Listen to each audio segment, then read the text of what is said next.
Hello listener, গত পর্ব লেকচারে আমরা ডিসকাস করেছিলাম যে অবজেক্ট ওরিয়েন্টেড প্রোগ্রামিংটা কী এবং কেন এই প্রোগ্রামিং প্যারাডাইমটা বর্তমানে রিয়েল ওয়ার্ল্ড অ্যাপ্লিকেশনে এখন সবচেয়ে জনপ্রিয় এবং এটা অ্যাডভান্টেজগুলো কী কী, যে বর্তমানে সফটওয়্যার ইন্ডাস্ট্রিগুলোতে লার্জ স্কেলে অ্যাপ্লিকেশন ডেভেলপ করার ক্ষেত্রে এই ওওপি কনসেপ্টটাই কিন্তু সবসময় ইউজ করা হচ্ছে। তো এই বিগত লেকচারের মাধ্যমে আমাদের সবারই ওওপি নিয়ে আমাদের কনসেপ্ট ক্লিয়ার হয়ে গেছে, যে এখন আমরা সবাই জানি যে অ্যাকচুয়ালি ওওপিটা কী, কেন এই ওওপিটা ইউজ করা হয়।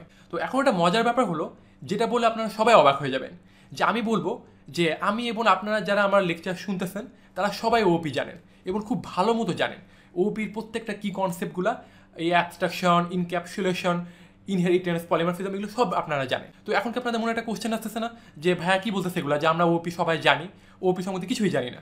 হ্যাঁ, আমি বলবো আপনারা সবাই জানেন। কীভাবে জানেন? যে আমরা রিয়েল লাইফে প্রতিদিন প্রতিনিয়ত আমরা কী করি, এই ওপির এই টেকনিকগুলো আমরা ফলো করি। এই ওপির মধ্যে যে মেইন যে 5-6টা টেকনিক আছে, যে মেইন যে 5-6টা ফিচার আছে, সেগুলোকে আমরা রিয়েল লাইফে প্রতিদিন ইউজ করতেছি, বাট আমরা জানি না যে এগুলোকে কীভাবে প্রোগ্রামেটিক্যালি ইউজ করতে হয়। দ্যাট মিনস সফটওয়্যার ডেভেলপমেন্টে এগুলো কীভাবে কাজ করে। এবং এই অবজেক্ট ওরিয়েন্টেড প্রোগ্রামিং, এই ওওপি কনসেপ্টটাকে সম্পূর্ণ বিল্ড করা হয়েছে একদম রিয়েল লাইফ সিনারিও থেকে। দ্যাট মিনস আমরা আমাদের রিয়েল লাইফে প্রত্যেক দিন যে সমস্ত কাজগুলো করি, যে আমাদের চোখের সামনে যে ধরনের সিনারিওগুলো সবসময় ঘটে থাকে, ওই সমস্ত সিনারিওগুলো থেকেই অ্যাকচুয়ালি এই কনসেপ্টটাকে আস্তে আস্তে করে বিল্ড করা হয়েছে। তো আমরা এখন দেখব যে রিয়েল লাইফের কী কী সিনারিওগুলো থেকে এই কী এলিমেন্টগুলোকে বিল্ড করা হয়েছে। তো আপনারা এখন স্ক্রিনে একটা ইমেজ দেখতে পাচ্ছেন যে অবজেক্ট ওরিয়েন্টেড প্রোগ্রামিং সিস্টেম। তো আমরা এখানে একটা স্তম্ভ দেখতে পাচ্ছি, যে স্টেপ বাই স্টেপ। তো প্রথমে কি, object, class, inheritance, polymorphism, abstraction and encapsulation. That means এই 6টা মেইন কি কনসেপ্ট বা কি এলিমেন্টের উপর বেস করে এই অবজেক্ট ওরিয়েন্টেড কনসেপ্ট বা এই ওওপি এটাকে বিল্ড করা হয়েছে। এবং এই যে 6টা কি কনসেপ্ট বা কি এলিমেন্ট আপনারা দেখতে পাচ্ছেন, এগুলো প্রত্যেকটাই কিন্তু নেওয়া হয়েছে রিয়েল লাইফের 6টা সিনারিও থেকে। তো এই কারণে আমরা অবজেক্ট ওরিয়েন্টেড প্রোগ্রামিং এটাকে প্র্যাকটিক্যালি শুরু করার আগেই আজকের লেকচারে জাস্ট আমরা এই রিয়েল লাইফ সিনারিওগুলো একটু বোঝার ট্রাই করবো। বিকজ এই রিয়েল লাইফ সিনারিওগুলো যদি আমরা আগে ফার্স্টে বুঝতে পারি, তাহলে যখন আমরা এই অবজেক্ট ওরিয়েন্টেড কনসেপ্টটা স্টেপ বাই স্টেপ যখন আমরা প্র্যাকটিক্যালি প্রত্যেকটা কি এলিমেন্টগুলো আমরা দেখবো, যে অ্যাবস্ট্রাকশন, ইনক্যাপসুলেশন, এগুলো যখন আমরা ডিটেলসে ডিসকাস করবো, তখন আপনাদের বুঝতে সুবিধা হবে। তো আজকের লেকচারে জাস্ট একটু থিওরিটিক্যাল, সবাই একটু কনসেন্ট্রেশনের সাথে এই লেকচারটি দেখার ট্রাই করেন। তো এখন আপনার স্ক্রিনে রাইট সাইডে একটা ইমেজ দেখতে পাচ্ছেন, যেখানে 4টা কনসেপ্ট দেখানো হয়েছে। অবজেক্ট এবং ক্লাস এই দুটা কিন্তু দেখানো হয় নাই, বিকজ এই অবজেক্ট এবং ক্লাস এটা নিয়ে আমরা পরবর্তী লেকচারে একটু ডিটেলসে ডিসকাস করব। তো আজকের লেকচারে জাস্ট আমরা এই 4টা কি কনসেপ্ট নিয়ে একটু থিওরিটিক্যাল ডিসকাস করব, যে রিয়েল লাইফের কোন 4টা সিনারিও থেকে এই 4টা কি কনসেপ্টগুলোকে বিল্ড করা হয়েছে। তো প্রথমে আসি যে অ্যাবস্ট্রাকশন। তো আমি যদি সিম্পলি জাস্ট একটা লাইনে অ্যাবস্ট্রাকশনের একটা ডেফিনেশন দিতে চাই, তাহলে এভাবে বলতে হয় যে অ্যাবস্ট্রাকশন হলো এমন একটা প্রসেস যেটার মাধ্যমে আমরা কোনো একটা সিস্টেমের ইন্টারনাল যে ইমপ্লিমেন্টেশন বা ইন্টারনাল যে মেকানিজম থাকে সেটাকে হাইড করে রাখি। দ্যাট মিনস আমরা ইউজারদেরকে শুধুমাত্র নেসেসারি ইনফরমেশন যেটা অ্যাকচুয়ালি তার জন্য দরকার, সেগুলোকে তার সামনে আমরা রিপ্রেজেন্ট করব, বাট এর যে ইন্টারনাল যে ফাংশন বা ইন্টারনাল মেকানিজম, এগুলোকে আমরা হাইড করে রাখবো। এই বিষয়টাকে বলা হয়ে থাকে অ্যাবস্ট্রাকশন। যেমন অ্যাবস্ট্রাকশন এই টেকনিকটা কিন্তু আমরা রিয়েল লাইফে প্রতিদিনই ফলো করছি, বাট কীভাবে করছি জাস্ট আপনাদেরকে আমি কয়েকটা রিয়েল লাইফ এক্সাম্পল দিচ্ছি। যেমন আমরা যখন কোনো ব্যাংকে এটিএম বুথের টাকা তুলতে যাই, তখন আমরা কি করি, যে আমরা গিয়ে আমাদের অ্যাকাউন্ট নাম্বারটা লিখি, দেন আমরা পাসওয়ার্ড দিই, আমরা ওখান থেকে টাকা উইথড্র করতে পারি, আমার টাকার অ্যামাউন্টটা আমরা লিখতে পারি, ব্যালেন্স স্টেটমেন্টটা আমরা চেক করতে পারি, বা আবার মিনি স্টেটমেন্টও নিতে পারি। তো এই কাজগুলো আমরা করি কীভাবে, জাস্ট কয়েকটা বাটন ক্লিকের মাধ্যমে। বাট এইটার ভিতরে যে ইন্টারনাল যে মেকানিজম বা ইন্টারনাল যে প্রোগ্রামিংগুলো সেট করা আছে, যেমন কোনটা ক্লিক করলে টাকা উইথড্র হবে, বা টাকা উইথড্র হবে নাকি হবে না, বা ব্যালেন্সটা চেক করতেছে কিনা। দেখা যাচ্ছে আপনার ব্যালেন্স আছে 5,000, বাট আপনি উইথড্র করতেছেন 10,000। তো এটা যে অ্যামাউন্টের সাথে চেক করা যে আপনার ওই পরিমাণ অ্যামাউন্ট আছে কিনা, এই যে ইন্টারনাল যে ফাংশনগুলো বা ইন্টারনাল যে মেকানিজমগুলো আছে, যেমন টাকা যে সে ভিতরে যে টাকা কাউন্ট করতেছে, কাউন্ট করার পর কীভাবে সে কাউন্ট করে আমাদেরকে দিচ্ছে, এই যে ইন্টারনাল মেকানিজম, এগুলো কিন্তু আমাদের সামনে হাইড করে রাখা হয়। দ্যাট মিনস কি, একটা অ্যাবস্ট্রাক্ট লেয়ার দিয়ে রাখা হচ্ছে, শুধুমাত্র স্ক্রিন এবং কয়েকটা বাটন আমাদেরকে দেখতে দেওয়া হবে। দ্যাট মিনস যেগুলো আমাদের দরকার, আমাদের তো এই ইন্টারনাল ফাংশন বা মেকানিজম একটা নর্মাল ইউজারের জানার দরকার নেই। সো এই কারণে এই সমস্ত ইনফরমেশন থেকে শুধুমাত্র নেসেসারি ইনফরমেশন বা অ্যাসেনশিয়াল ডাটাগুলো ইউজারদের কাছে রিপ্রেজেন্ট করা, এবং আননেসেসারি যে ইনফরমেশনগুলো আছে বা যেগুলো ইউজারদের অ্যাকচুয়ালি জানার দরকার নেই, সেগুলোকে হাইড করে রাখা, এই সিস্টেমটাকেই বলা হয়ে থাকে অ্যাকচুয়ালি অ্যাবস্ট্রাকশন। তো এই অ্যাবস্ট্রাকশন নিয়ে আমি আরেকটা এক্সাম্পল দিচ্ছি। সাপোজ আপনি একটা গাড়ি কিনলেন এবং আপনি খুবই ইন্টারেস্টেড যে আপনি ড্রাইভিং শিখবেন। তো ড্রাইভিং শেখার জন্য আপনি কোনো ট্রেনিং সেন্টারে গেলেন, যে ড্রাইভিং কোনো সেন্টার। তো সেখান থেকে আপনাকে যখন ড্রাইভিং শেখানো হচ্ছে, তো আপনাকে বেসিক্যালি তারা ফোকাস করতে বলবে যে আপনার গাড়ির হুইলটা কীভাবে ঘোরাতে হয়, কয় প্যাচ দিলে সেটা ডানে ঘুরবে না বামে ঘুরবে, গাড়ির স্পিডটা কীভাবে বাড়াতে হবে, কখন অ্যাক্সিলারেটরটা চাপতে হবে বা কখন ব্রেকটা কন্ট্রোল করতে হবে বা কখন হ্যান্ড গিয়ার দিতে হবে, এটা ফার্স্ট গিয়ারে চলবে না সেকেন্ড গিয়ারে চলবে, এই বিষয়গুলো। বাট আপনি যে হুইল ঘোরাচ্ছেন বা আপনি যে গিয়ার দিচ্ছেন, এই গিয়ার দেওয়ার ফলে এর মধ্যে ইন্টারনাল যে মেকানিজমগুলো সেট করা আছে, যে ওখানে কিন্তু আপনার ইন্টারনাল কি ফাংশন, মেকানিজম এবং প্রোগ্রাম সব কিন্তু সেট করা আছে, সেগুলো কিন্তু একজন মেকানিক্যাল ইঞ্জিনিয়ার বা একজন সিএসসি ইঞ্জিনিয়ার যে অ্যাকচুয়ালি প্রোগ্রামটা সেট করে আর যে অ্যাকচুয়ালি মানে মেকানিক্যালি মেশিনগুলো আছে সেট করে, তারাই কিন্তু জানে। তো এইগুলা কিন্তু আপনার জানা দরকার নেই, যে আপনার জাস্ট কয়েকটা বিষয় জানলেই হবে যে কীভাবে আপনি স্টিয়ারিং হুইলের মাধ্যমে গাড়িটা আপনি কন্ট্রোলে রাখবেন বা কোন প্যাডেল চাপ দিলে গাড়ির অ্যাক্সিলারেটরটা কাজ করবে, দ্যাট মিনস গাড়ির স্পিড বাড়বে, আবার কোন প্যাডেল চাপ দিলে গাড়ির ব্রেক কমে যাবে, এবং জাস্ট কীভাবে গিয়ারটা কন্ট্রোল করতে হয়, জাস্ট এই কটা বিষয়। তো আপনি জাস্ট দেখবেন যে একটা অ্যাবস্ট্রাক্ট লেয়ার দিয়ে এই সমস্ত মেকানিজমগুলোকে ঢেকে রাখা হয়েছে। শুধুমাত্র অ্যাজ এ ড্রাইভার হিসেবে আমাদের যে সমস্ত ইনফরমেশনগুলো জানা দরকার বা যেই ফাংশনগুলো আমাদের জানা দরকার সেগুলো আমাদেরকে প্রোভাইড করা হয়েছে। তো এই মেকানিজম বা এই টেকনিকগুলোকে বলা হয়ে থাকে অ্যাবস্ট্রাকশন। তো এরপরে আমরা আসি ইনক্যাপসুলেশন। যে ইনক্যাপসুলেশন মানে হলো information hiding, that means data hiding, যেটাকে আমরা বলতে পারি। এই ব্যাপারটা অনেকটা পাসওয়ার্ড দিয়ে কোনো কিছু প্রোটেক্টেড করে রাখার মতো, যে ইনফরমেশন হাইড করার জন্য এই অবজেক্ট ওরিয়েন্টেড প্রোগ্রামিংয়ে এই ইনক্যাপসুলেশন এই ফিচারটা অ্যাকচুয়ালি লাগে, যাতে করে কেউ ইচ্ছা করলেই চাইলে অবজেক্টের কোনো গুরুত্বপূর্ণ বা সেন্সিটিভ কোনো ইনফরমেশন সে যেন ইউজ করতে না পারে। তাই অন্য কোনো অবজেক্ট থেকে চাইলে এটাকে অ্যাক্সেস করা যাবে না, এবং এটা ব্যবহার করতে হলে বিশেষ কিছু উপায় অবলম্বন করে ইনক্যাপসুলেটেড অবজেক্ট থেকে তথ্য আনতে হবে। যেমন ধরেন আপনার বাসার মেইন গেট দিয়ে কে আসতে পারবে বা কে আসতে পারবে না, এটা কিন্তু সম্পূর্ণই আপনার ব্যাপার, যে আপনার অনুমতি ছাড়া যে কেউই চাইলে বাসার মধ্যে ঢুকতে পারবে না। যে আপনি চাইলে এটাকে প্রাইভেট করতে পারেন বা আপনি চাইলে এটাকে পাবলিক করে রাখতে পারেন। যেমন আমি এখন আপনাদেরকে রিয়েল লাইফ কিছু এক্সাম্পল দিচ্ছি, যেমন একটা স্কুল ব্যাগ বা মেয়েদের ভ্যানিটি ব্যাগ বা আপনার ওয়ালেট, এগুলো প্রত্যেকটাই কিন্তু এক একটা ইনক্যাপসুলেশনের এক্সাম্পল। যেমন আপনার ব্যাগের মধ্যে কী কী জিনিসপত্র আছে এটা তো আপনি অবশ্যই প্রাইভেট রাখতে চাবেন, যাতে করে কেউই আপনার এই ব্যাগের মধ্যে অ্যাক্সেস করতে না পারে, বা ব্যাগের মধ্যে যে আপনার সেন্সিটিভ যে ইনফরমেশন বা জিনিসপত্রগুলো আছে সেগুলো যেন কেউ ইউজ করতে না পারে বা দেখতে না পারে। তো এই যে আমরা প্রোটেক্টেড করে রাখলাম একটা কভার দিয়ে, মানে একটা ব্যাগের মতো, এটাকে অ্যাকচুয়ালি বলা হয়ে থাকে ইনক্যাপসুলেশন। তো আমি জাস্ট আপনাদেরকে এখন আরেকটা এক্সাম্পল দিচ্ছি, যে আমরা যখন জিমেল অ্যাকাউন্ট বা ইয়াহু অ্যাকাউন্টে লগ ইন করি, তখন কী হয় যে জিমেল বা ইয়াহু থেকে আমাদেরকে একটা লগ ইন ফর্ম দেওয়া হয়। এটা অ্যাকচুয়ালি দেওয়া হয় একটা ইনক্রিপ্টেড ফর্ম আকারে, এবং ওখানে শুধুমাত্র আমরা আমাদের ইমেল আইডি এবং পাসওয়ার্ড লিখতে পারি, এবং ইমেল আইডি এবং পাসওয়ার্ড দেওয়ার পর আমরা লগ ইনে জাস্ট ক্লিক করি। যদি আমাদের আইডি এবং পাসওয়ার্ড ঠিকঠাক মতো হয় তাহলে আমরা অ্যাকাউন্টে অ্যাক্সেস করতে পারি, আর যদি না হয় তাহলে কিন্তু আমরা অ্যাক্সেস করতে পারি না। বাট এই সিস্টেমটা ডেভেলপ করা কি অনেক সোজা? এটা কিন্তু সোজা না। এর ব্যাক এন্ডে কিন্তু অনেক কাজ করতে হচ্ছে ডেভেলপারদের, যে আমাদের আইডিটা আসলে ডাটাবেজে এক্সিস্টিং আছে কিনা, বা আমরা যে পাসওয়ার্ডটা দিচ্ছি সেটা এক্সিস্টিং পাসওয়ার্ডের সাথে ম্যাচ করতেছে কিনা, এই যে ভেরিফিকেশন সিস্টেমগুলো, এগুলো কিন্তু আমাদের কাছ থেকে হাইড করে রাখা হয়েছে, যাতে করে আমাদের অ্যাকাউন্টটা সিকিউর থাকে এবং এই অ্যাকাউন্টটা যেন মিসইউজড না হয়। তো এই যে ইন্টারনাল ডিটেলস বা ইন্টারনাল ইমপ্লিমেন্টেশন বা ভেরিফিকেশন সিস্টেমগুলো ডেভেলপাররা যে হাইড করে রেখেছে, এই বিষয়টাকে বলা হয়ে থাকে অ্যাকচুয়ালি ইনক্যাপসুলেশন। তো ঠিক একইভাবে আমরা যখন কোনো সফটওয়্যার ডেভেলপ করব, তো আমরা ইউজারদের কোনো সেন্সিটিভ ইনফরমেশন বা ডাটাগুলোকে বা ভেরিয়েবলগুলোকে আমরা পাবলিক, প্রাইভেট বা প্রোটেক্টেড করে রাখতে পারি। যেমন আপনি যখন কোনো ব্যাঙ্কিং সিস্টেম ডেভেলপ করবেন, তো ওই ব্যাংকের যে ব্যালেন্সটা থাকবে, অ্যাকাউন্ট ব্যালেন্স, ওইটার ভেরিয়েবলটাকে অবশ্যই আপনি প্রাইভেট ডিক্লেয়ার করবেন, বিকজ যদি আপনি এটাকে পাবলিক করে দেন তাহলে যে কেউ এসে যে কারোর ব্যালেন্স দেখে ফেলতে পারে। তো সেই কারণে এই পাবলিক প্রোটেক্টেড, দ্যাট মিনস আমি কাকে অ্যাক্সেস দিব বা আমি কাকে অ্যাক্সেস দিব না, এই ফিচারটা অ্যাকচুয়ালি অ্যাচিভ করা হয়ে থাকে ইনক্যাপসুলেশন এই টেকনিকের মাধ্যমে। তো এখন একটা প্রবলেম ক্রিয়েট হতে পারে, সেটা আমি বেশিরভাগ স্টুডেন্টের মধ্যে আমি এটা খেয়াল করে দেখেছি, যে অ্যাবস্ট্রাকশন এবং ইনক্যাপসুলেশন এই দুইটা বিষয়। তো এখন একটা প্রবলেম ক্রিয়েট হতে পারে, যেটা আমি বেশিরভাগ ক্ষেত্রেই খেয়াল করে দেখেছি, যে আমার মোস্ট অফ দ্য স্টুডেন্ট এই প্রবলেমটা তারা ফেস করে, যে অ্যাবস্ট্রাকশন এবং ইনক্যাপসুলেশন এই দুইটা বিষয় বোঝার পর অনেকের মধ্যে একটা কনফিউশন ক্রিয়েট হয়, যে ভাইয়া তো দুটাই বললো যে ইন্টারনাল একটা হাইডিং, যে অ্যাবস্ট্রাকশনের ডেফিনেশনের মধ্যে দেওয়া আছে যে হাইডিং ইন্টারনাল ডিটেলস, আবার ইনক্যাপসুলেশনের ডেফিনেশনের মধ্যে দেওয়া আছে কি যে ডাটা হাইডিং। তাহলে এদের মধ্যে অ্যাকচুয়াল ডিফারেন্সটা কি?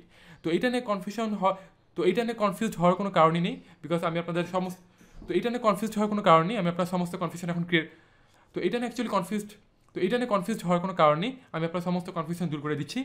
যে অ্যাবস্ট্রাকশন এই টেকনিকটা আমরা কখন ইউজ করব? যখন আমাদের কাছে অনেক ডাটা থাকবে এবং অনেক ডাটা থেকে আমরা ফিল্টারিং করে শুধুমাত্র এসেনশিয়াল ডাটা বা নেসেসারি ইনফরমেশন, যেটা অ্যাকচুয়ালি আমাদের ইউজারদের দরকার, সেটা আমরা তাদেরকে প্রোভাইড করব। আর আননেসেসারি ইনফরমেশন বা ডাটা যেগুলো অ্যাকচুয়ালি তার জানার দরকার নেই, তো সেগুলো আমরা তাকে প্রোভাইড করব না। তো এই ক্ষেত্রে আমরা এই অ্যাবস্ট্রাকশনটা ইউজ করব। এবং এই অ্যাবস্ট্রাকশন মানে এমন না যে আমরা ইন্টারনাল ডাটা হাইড করে আমরা খুবই সিকিউরিটি অ্যাচিভ করতেছি, এই বিষয়টা কিন্তু এমন না। জাস্ট আমরা ইন্টারনাল ডাটাগুলো আমরা হাইড করে রাখতেছি। যেমন আপনি দেখবেন আমরা যখন ওয়েবসাইট ভিজিট করি, আমরা ইচ্ছা করলে কিন্তু ওয়েবসাইটে আমরা রাইট ক্লিক করে আমরা কিন্তু তার সোর্স কোডগুলো দেখতে পারি, কিন্তু এই সোর্স কোডগুলোকে ইউজারদেরকে দেখানো কি দরকার?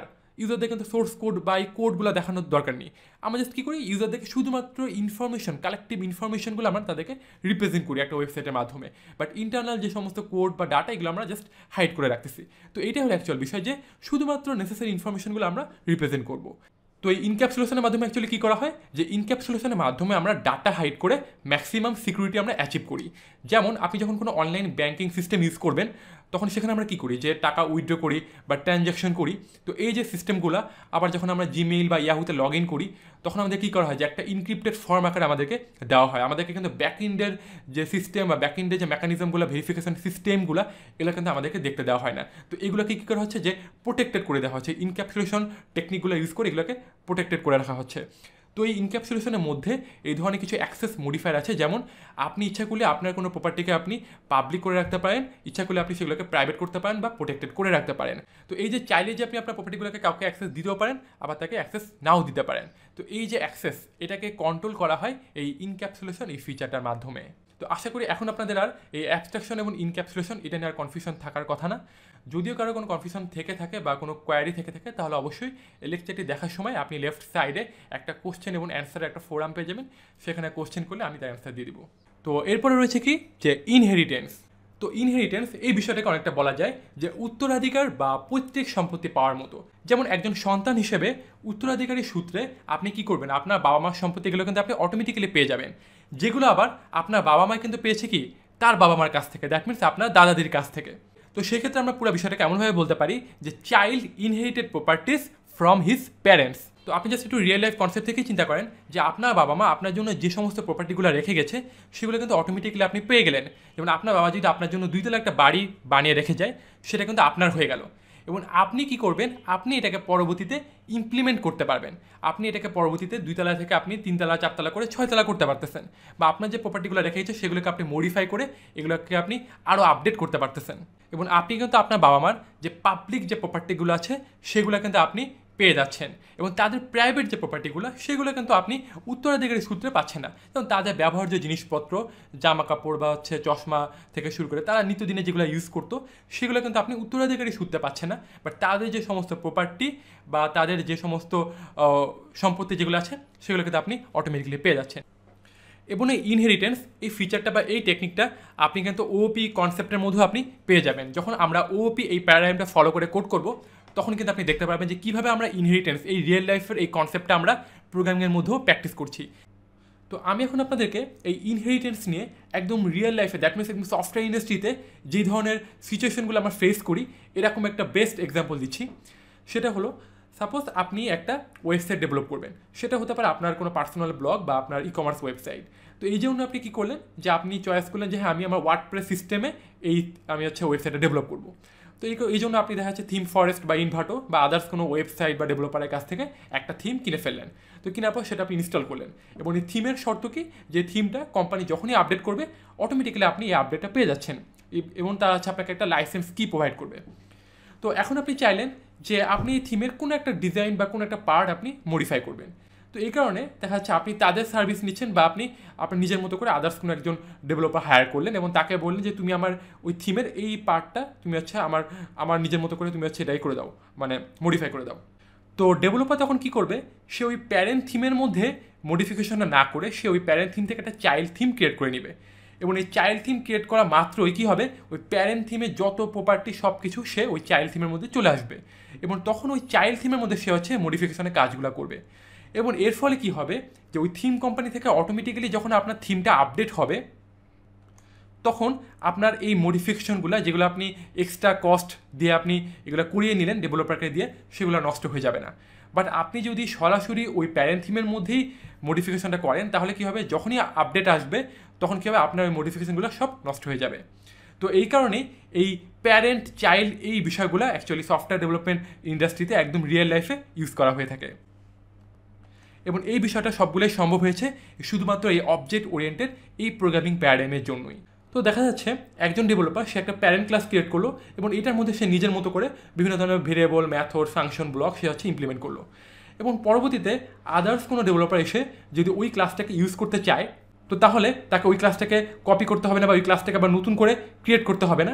সে জাস্ট একটা চাইল্ড ক্লাস ক্রিয়েট করবে, করার পর জাস্ট ওই প্যারেন্ট ক্লাসটাকে সে ইনহেরিট করে ফেলবে এবং ইনহেরিট করার মাধ্যমে সে প্যারেন্ট ক্লাসের সমস্ত পাবলিক এবং প্রোটেক্টেড যে প্রপার্টিগুলো আছে সেগুলোকে সে অ্যাক্সেস করতে পারবে, অনলি প্রাইভেট প্রপার্টিগুলো ছাড়া। যেমন আমরা রিয়েল লাইফে আমাদের পিতামাতার প্রাইভেট প্রপার্টিগুলো যেগুলো তারা নিত্যদিন ইউজ করতো সেগুলো কিন্তু আমরা উত্তরাধিকারী সূত্রে পাবো না, বাট তাদের সমস্ত প্রপার্টি বা তাদের সমস্ত সম্পত্তি সেগুলো কিন্তু আমরা অটোমেটিক্যালি পেয়ে যাচ্ছি। তো ঠিক একইভাবে সফটওয়্যার ডেভেলপমেন্টের ক্ষেত্রেও একটা চাইল্ড ক্লাস তার প্যারেন্ট ক্লাসের সমস্ত পাবলিক এবং প্রোটেক্টেড প্রপার্টিগুলো সে পেয়ে যায়। এবং এরপরে সবার লাস্টে যেটা রয়েছে সেটা হলো পলিমরফিজম। তো পলিমরফিজম মানে বহুরূপিতা। তো বহুরূপিতা কীভাবে, যে আপনি একটা পলিমরফিজম, আমি একটা পলিমরফিজম, কীভাবে আপনি কীভাবে একটা পলিমরফিজম হতে পারি। তো আমি জাস্ট এখন আপনাদেরকে একটা এক্সাম্পল দিব, আপনি জাস্ট একটু নিজেকে নিয়ে চিন্তা করে দেখেন যে সাপোজ আমি ধরলাম যে আপনার নাম নাবিল। তো আপনি এখন আমার লেকচারটা শুনছেন, তো এখন আপনি কী করছেন যে অ্যাজ এ স্টুডেন্ট আপনি আমার এই জাভার এই লেকচারটা আপনি শুনছেন। তো আপনি এই লেকচারটা শেষ করলেন, করার পর আপনি দোকানে গেলেন কোনো কিছু কিনতে। তো দোকানে যখন আপনি কোনো কিছু কিনতে যাচ্ছেন তখন কি আপনি কি অ্যাজ এ স্টুডেন্ট, তখন কিন্তু আপনি অ্যাজ এ কাস্টমার, দোকানদার কিন্তু আপনাকে ট্রিট করবে কি অ্যাজ এ কাস্টমার হিসেবে।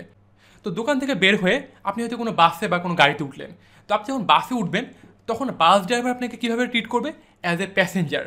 তো আপনি হয়ে গেলেন কি অ্যাজ এ প্যাসেঞ্জার। এবং এরপর আপনি বিকেলে গেলেন আপনার কোনো একটা স্টুডেন্টকে আপনি প্রাইভেট পড়াতে, তো তখন সেখানে আপনি হয়ে গেলেন আবার টিচার। তো একজন নাবিলি as a student, as a passenger, as a customer, as a teacher. তো আপনি বিভিন্ন জায়গায় বিভিন্ন ফর্মে আছেন। যেমন আমরা ছোটোকালে পড়তাম যে পানি একটা লিকুইড, সে কী ফর্মে থাকতে পারে, লিকুইড ফর্মে থাকতে পারে। আবার আমরা যখন এটাকে হিট দিই তখন এটা কী হয়ে যায়, এটা গ্যাসিয়াস ফর্মে হয়ে যায়। আবার যখন আমরা এটাকে ঠান্ডা করি, ফ্রিজে রেখে দিই, তখন এটাকে ফ্রোজেন অবস্থায় যখন থাকে তখন আমরা এটাকে কী বলি, সলিড। দ্যাট মিনস তরল জাতীয় পদার্থ কী করে, যে সে লিকুইড, সলিড এবং গ্যাসিয়াস এই তিনটে ফর্মে থাকতে পারে। তো ঠিক একইভাবে একটা বস্তু বিভিন্ন ফর্মে যে থাকতে পারে এই বিষয়টাকে বলা হয়ে থাকে পলিমরফিজম। তো এখন কথা হলো এই যে রিয়েল লাইফের পলিমরফিজম কীভাবে আমরা অবজেক্ট ওরিয়েন্টেড প্রোগ্রামিংয়ে পেয়ে থাকি, যে অবজেক্ট ওরিয়েন্টেড প্রোগ্রামিংয়ের মধ্যে আমরা একই ক্লাসের মধ্যে আমরা সেম নামের বেশ কয়েকটা মেথড লিখতে পারি। এবং এই পলিমরফিজম, এই রিয়েল লাইফ সিনারিও, এটা কিন্তু আমরা আবার প্রোগ্রামিংয়ের মধ্যে অ্যাচিভ করে থাকি কীভাবে, যে ফাংশন ওভারলোডিং এবং ফাংশন ওভাররাইডিংয়ের মাধ্যমে। That means compile time polymorphism এবং রান টাইম পলিমরফিজমের মাধ্যমে। তো আমরা যখন প্রোগ্রামিং করব তখন আপনারা দেখতে পারবেন যে আমরা একটা ক্লাসের মধ্যেই সেম নামে অনেকগুলো মেথড লিখবো। তো এখন আপনার কোশ্চেন আসতে পারে যে সেম নামে যদি অনেকগুলো মেথড থাকে তাহলে আমি কীভাবে বুঝবো যে কোন মেথড অ্যাকচুয়ালি কী কাজ করবে, আমি কীভাবে কল করব। যেমন আমরা দেখি যে কোনো একটা ক্লাসে যদি একই নামের কয়েকজন থাকে, যেমন একই নামে যদি 3 জন নাবিল থাকে, হঠাৎ করে টিচার যদি ডাক দেয় যে নাবিল বলে, তাহলে কিন্তু 3 জনই দাঁড়ায় উঠে, তাই না? কেউ কনফিউজড সবাই আসলে যে কাকে অ্যাকচুয়ালি কল করা হয়েছে। বাট প্রোগ্রামিংয়ের ক্ষেত্রে আমরা দেখব একদম কম্পাইল টাইম এবং রান টাইমে যখন আমরা কল করব তখন আপনারা দেখতে পারবেন কীভাবে আমরা স্পেসিফিক্যালি যে কোনো পার্টিকুলার কোনো মেথডকে আমরা কল করতে পারবো আমাদের ইচ্ছা মতো, যদিও একই নামে অনেকগুলাই মেথড আছে। এটা খুব মজা একটা বিষয়। তো যখন আমরা একদম প্র্যাকটিক্যালি কোড করবো তখন এগুলো একদম ডিটেলসে ডিসকাস করবো। যে আশা করি এই লেকচারটি দেখার পর আপনার এই অ্যাবস্ট্রাকশন, ইনক্যাপসুলেশন, ইনহেরিটেন্স, পলিমরফিজম, এই যে 4টা মেইন কি কনসেপ্ট আছে এগুলো সম্পর্কে আপনার কনসেপ্ট ক্লিয়ার হয়ে গেছে। দ্যাট মিনস আমরা প্রোগ্রামেটিক্যালি এগুলোকে এখনও দেখিনি, বাট আমরা একদম রিয়েল লাইফ যে কী সিনারিও থেকে এগুলোকে অ্যাচিভ করা হয়েছে, রিয়েল লাইফ কোন সিনারিওগুলো থেকে এগুলোকে এই কনসেপ্টগুলোকে বিল্ড করা হয়েছে, এগুলো না আমাদের কনসেপ্টটা আপাতত ক্লিয়ার হয়ে গেছে। আজকের লেকচারটা একটু থিওরিটিক্যাল ছিল, আমি জানি আপনারা অনেকেই বোর হয়ে গেছেন, বাট তারপর আপনাদের কাছে একটা রিকোয়েস্ট থাকবে, জাস্ট একটু কষ্ট করে, একটু ধৈর্য সহকারে, একটু কনসেন্ট্রেশনের সাথে লেকচারগুলো দেখার ট্রাই করেন। বিকজ আমি চাচ্ছি যে আপনাদের এই object oriented concept, that means এই রিয়েল লাইফ সিনারিও থেকে যে আসছে কীভাবে, এই কনসেপ্টগুলো যাতে আপনাদের একদম 100% ক্লিয়ার হয়ে যায়। বিকজ সফটওয়্যার ডেভেলপমেন্টের সময় আপনি যখন এই ওওপি, এই প্যারাডাইমটা মেনটেন করে যখন কোডগুলো করবেন, তখন যদি আপনি একদম রিয়েল লাইফ সিনারিও এগুলো যদি আপনি একদম মন থেকে ফিল না করতে পারেন, তাহলে কিন্তু আপনি প্রোগ্রামিংয়ের মধ্যেও এই ফিচারগুলো কিন্তু 100% আপনি ইমপ্লিমেন্ট করতে পারবেন না। দ্যাট মিনস আমরা 100% অ্যাবস্ট্রাকশন কিন্তু আমরা অ্যাচিভ করতে পারবো না, বা আমরা ওইভাবে কিন্তু ইনক্যাপসুলেট করতে পারবো না আমাদের সমস্ত প্রপার্টিগুলোকে। সো এই কারণে আমি চাচ্ছি যে এই ওওপি কনসেপ্টটা 100% ক্লিয়ার করি, দেন আমরা ইনশাআল্লাহ ডেভেলপমেন্টটা শুরু করবো। So stay connected with me to see my next lecture. Thank you again.